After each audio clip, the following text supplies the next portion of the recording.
I am Wilfred Chikba here as the Bishop, the Catholic Bishop of Makurdi Diocese, the capital of Benue State in Nigeria.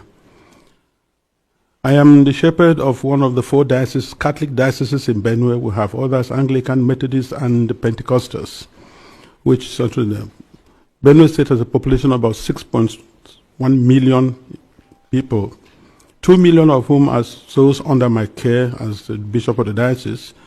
Benue State is about 98% Christian, with very few Muslims living in towns. Nigeria and eventually my diocese and the state of Benue have become, in recent years, one of the most dangerous and insecure places for Christians. Christians and Muslims are nearly evenly divided among Nigeria's large population of over 200 million persons. Islamist extremists are fiercely contesting the possession, control, and governing law of the land, especially in the country's northern and central regions, the latter of which is where Benue is located. There are constant ethnic, political, and religious conflicts over land and allegiance. Constitutionally, we are a secularist country, but our unity has been fragile. Political and religious actions and even public speech have been carefully managed to avoid accusations of religious bias and political tensions. Today, the clear influence of Islamist extremists has changed the traditional social dynamics of tribe, ethnicity, religion, and the social status in Nigeria. Because just recently, at the beginning of the Ramadan fast, 12 states in northern Nigeria have declared closed schools so that they attend to this. And you can imagine which other country in the world does that.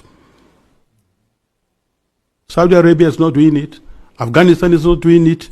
Baghdad is not doing it. But then Nigeria is practicing. What kind of Islam are they practicing? 12 states. And not only Muslims are living in these places. What happens with the educational program or curriculum of the country? But this is what we are going through every day in Nigeria. A long-term Islamic agenda to homogenize the population has been implemented over several presidencies through a strategy to reduce and eventually eliminate the Christian identity of half of the population. This strategy includes both violent and non-violent actions, such as the exclusion of Christians from positions of power and adoption of such church members, the raping of women, the killing and exploitation of Christians, the destruction of churches and farmlands of Christian farmers, followed by the occupation of such lands by the Fulani herders, and also changing the names of these villages. They are taking over the places, so you clearly see an expansionist approach and Islamic, and then they are making the people now flee and leave their villages and they conquer it. The quest to Islamalize the land appears high on the agenda of some of the powerful and influential Muslims in Nigeria. There is a campaign to take land to spread Islam. And there is the hemorrhaging of Christian farmers from the central region of Nigeria and Benue State, and Makurdi Diocese in particular, as they are forced to abandon fertile lands that used to feed the nation, which classify Benue as the food basket of the nation. Militant Fulani herdsmen are terrorists destroying society. They steal and vandalize, they kill and boast about it. They kidnap and rape, and they enjoy total impunity from the elected authorities. None of them have been arrested and brought to justice. This is supported by the corrupt system in which we operate and the abject poverty among us, which allow the criminals to easily attract more recruits and prey on more victims. Why is this happening? Is it really a religious war? Like in the past, many jihadists are motivated less by religion than by spoils of war and use their religion to impose themselves. In my diocese, the spoils consist mainly of fertile, well-tended land organized around my parishes or so. The jihadists come and adopt and kill the priests, leaving thousands without support and basic human services. And of course, when they disperse the people, the inhabitants, or the citizens, or the people of the lands, they take over. And any attempt to go back and take care of your farms, surely you get killed. The Makurdi Diocese in Benue State has been the epicenter of the invasion by these herders, who are more like hired guns of cattle oligarchies, who manipulate religion to rally the headers to eliminate the Christian population and cleanse the land in the name of Islam. This objective is behind the relentless attacks against Benue's villages. When we call for help to the police and the army, they do not come. At the end of 2024, several villages were warned by the attackers of the upcoming violence, and the leaders called the police for defense ahead of time, but they did not come, and the Christian massacres, almost customary, took place, killing hundreds in Plateau and Benue, with the worst massacre claiming 47 people. The militant also burned down the 8 Catholic churches of St. Mary's Parish in the Diocese of Boko, which in Benue State, as well as the parish house, clinics, schools, and other houses. The militant Fulani herdsmen bear on defenseless villagers without consequences. They follow orders to conquer, kill, and occupy. They attack even those who have managed to escape into our IDP camps. Thereby, they have no place to run to. And it is unfortunate that the police system in Nigeria, orders have to come from above. And such that once there's a call, and they say they have never responded. And by the time they arrive, these people have left, and the people are now living in the pool of their blood. What I have recounted above is happening not only in Benue State. I believe our experience in Benue is symptomatic of what is happening elsewhere in large parts of Nigeria. The experience of the Nigerian Christians today can be summed up as that of a church under Islamist extermination. It is frightening to live there.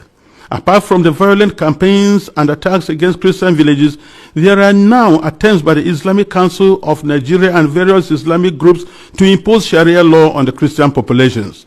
Already, 12 states in the north of Nigeria are under this sectarian religious law, and attempts to extend the same to the south of Nigeria, which they have started. This month, governors in the north decided appropriately to close all schools and education institutions during the months of Ramadan, leaving millions of students without learning opportunity for 5 weeks. We live in fear because at any point it can be our turn to be killed, but to remain silent is to die twice. So, I have chosen to speak. I speak on behalf of the millions who are in the camps. In Benue State, in Makurdi Diocese alone, in my diocese, I have about 9 camps. 9. On the 5th of March, which was Ash Wednesday, we visited one of the camps, and many of my priests and religious went to the other camps, distributed them to begin the Ash Wednesday with our faithful who are there, because we are the voice of the voiceless. We have to talk for the defenseless. We have to talk about the weak and those who cannot talk about themselves.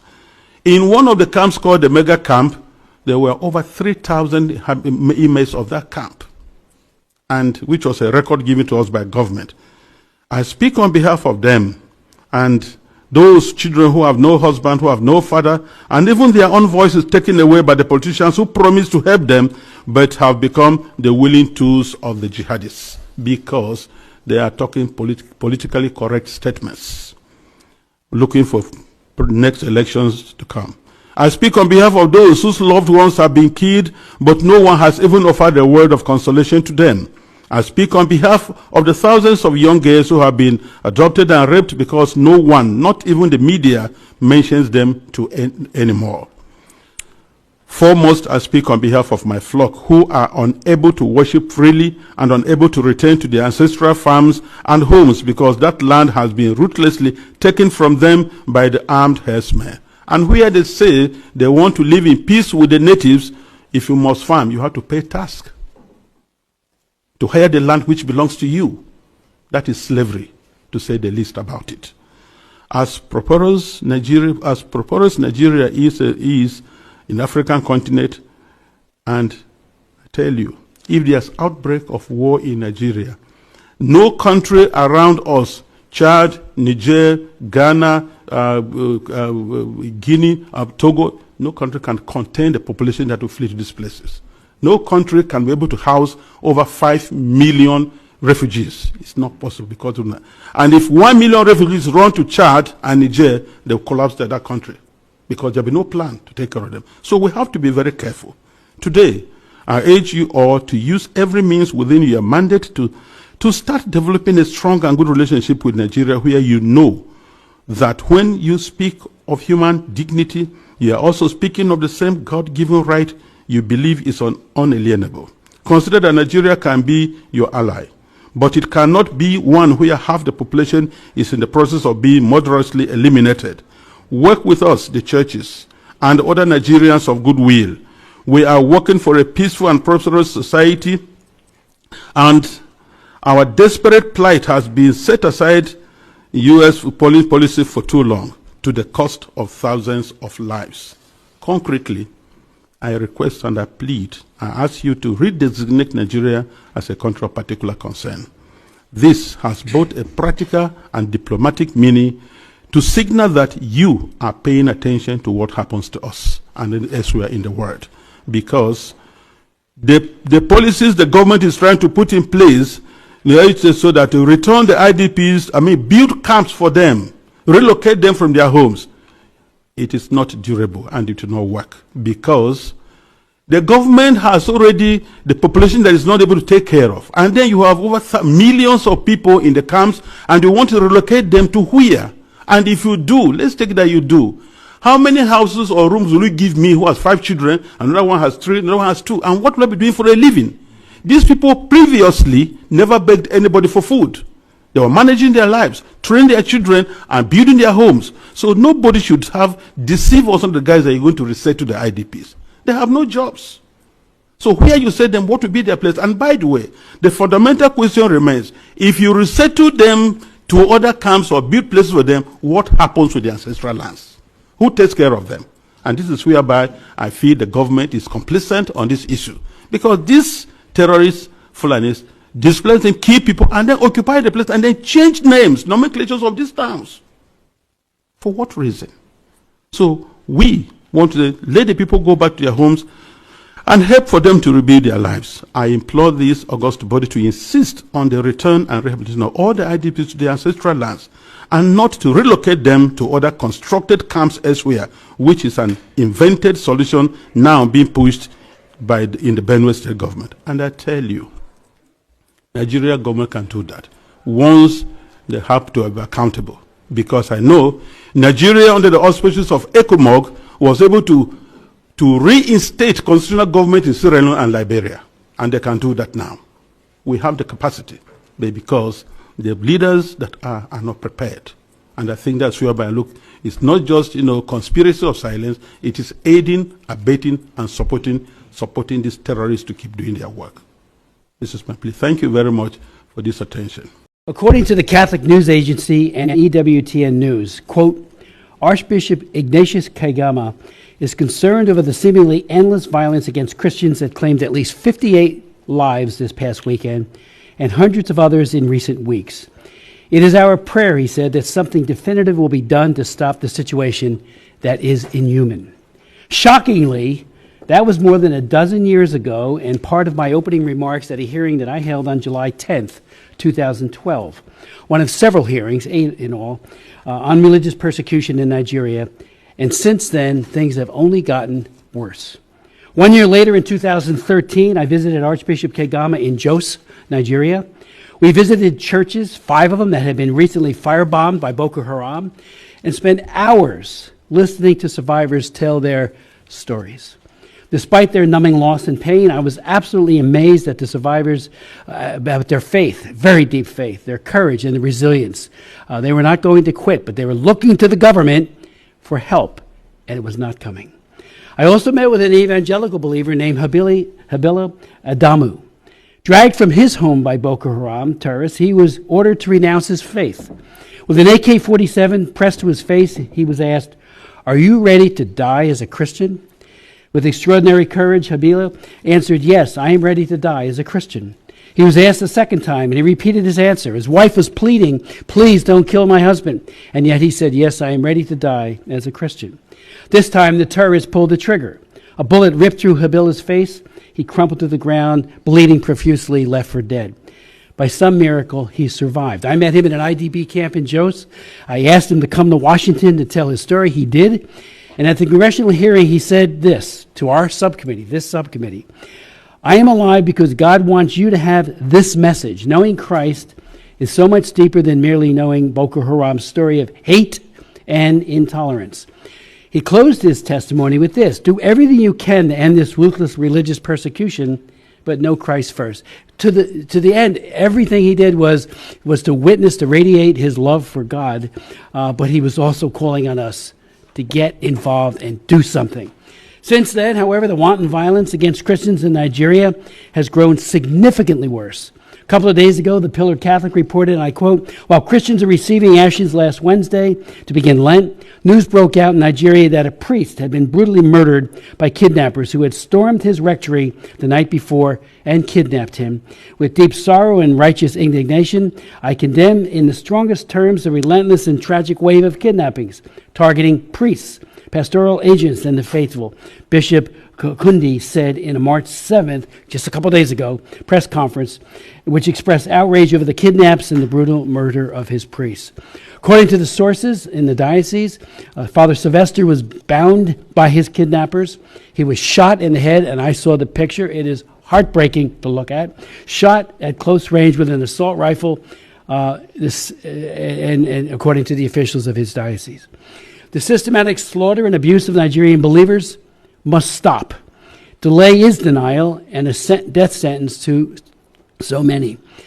One of our distinguished witnesses today, Bishop Wilfred Anagbe of the Diocese of Makurdi, Nigeria, traveled a long distance to be with us today and will testify, and this is from his testimony.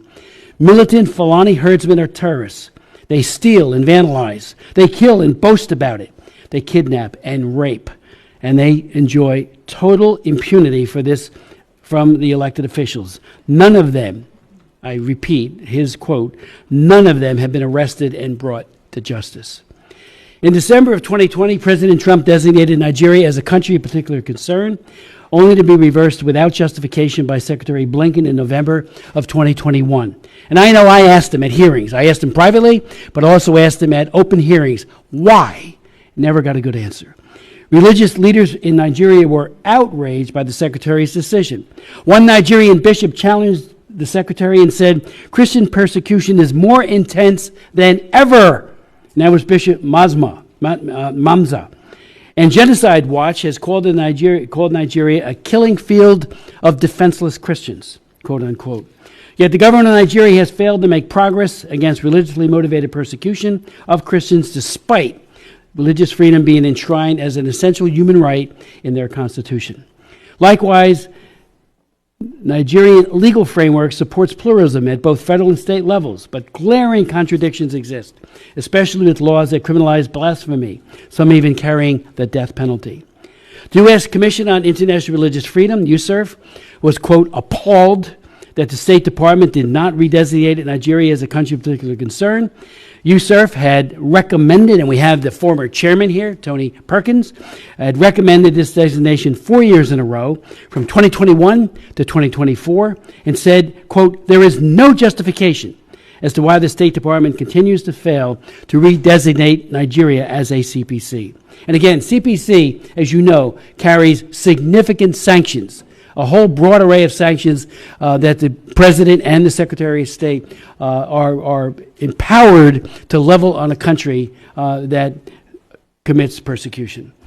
When the former Secretary of State Blinken held a joint press conference with the Nigerian Foreign Minister on January 23, 2024, following the Christmas Eve massacre, which targeted killings by radical Fulani terrorists and took the lives of hundreds of Christians, he did offer his condolences, and I watched it. I was glad to see that.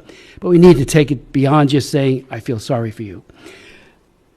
And these Christian killings recurred the following year, just 3 months ago.